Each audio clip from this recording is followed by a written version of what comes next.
প্রথম নজরে একটি প্রাক্তন শিল্প শহর, দ্বিতীয়ত এটা একটা অসাধারণ সংস্কৃতি শহর।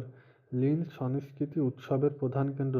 লিনজের অনেকগুলি দিক রয়েছে যা আবিষ্কারের জন্য অপেক্ষা করছে। আপনি এই শহরে ভ্রমণ করতে হলে আপনাকে শুধু কৌতূহল নিয়ে আসতে হবে।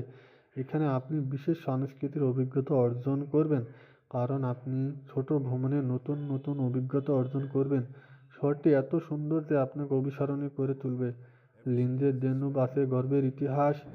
এর শুরুটা রোমান সময়ের থেকে, যখন ইহাকে জানতো লেন্টিয়া নামে। রোমান সময়ের পরে লিন্ডস আধুনিক হয়ে ওঠে এবং ডেন্যুব শহর হয় ব্যবসা বাণিজ্যের প্রাণকেন্দ্র। এই শহরে লিন্ডস দুর্গ আছে। সেন্ট মার্টিন কার্স সেই সময়ের ইতিহাস বহন করে। 13 শতাব্দীতে লিন্ডস খুব দ্রুত ব্যবসায়ী কেন্দ্র হয়ে ওঠে। 16 শতাব্দীতে হাবসবার্গের সময় লিন্ডস আরও সমৃদ্ধ হয়ে ওঠে। শহরটি প্রশাসনিক আসন হয় আর মিলিটারি প্রাণকেন্দ্র হয়ে ওঠে। লিন্ডস প্যালেস, মিউজিয়াম এবং বোরোক মেইন স্কোয়ার যা নীরব সাক্ষী হয়ে আছে। 19 শতকের দিকে লিন্ডস হয়ে ওঠে অস্ট্রিয়ার শিল্প প্রতিষ্ঠানের প্রাণকেন্দ্র। ডেনুব থেকে শুরু করে সমস্ত রেলপথের বিকাশ ঘটে।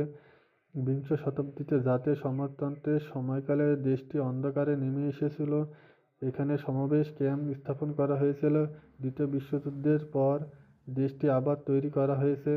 আধুনিক সংস্কৃতি এবং অর্থনীতির প্রাণকেন্দ্র হয়ে ওঠে লিন্ডস। প্রাণবন্ত শহর আছে গর্বের ইতিহাস। ইউনেস্কো লিন্ডসকে 1986 সালে থেকে শান্তি শহর হিসেবে ঘোষণা করেছে।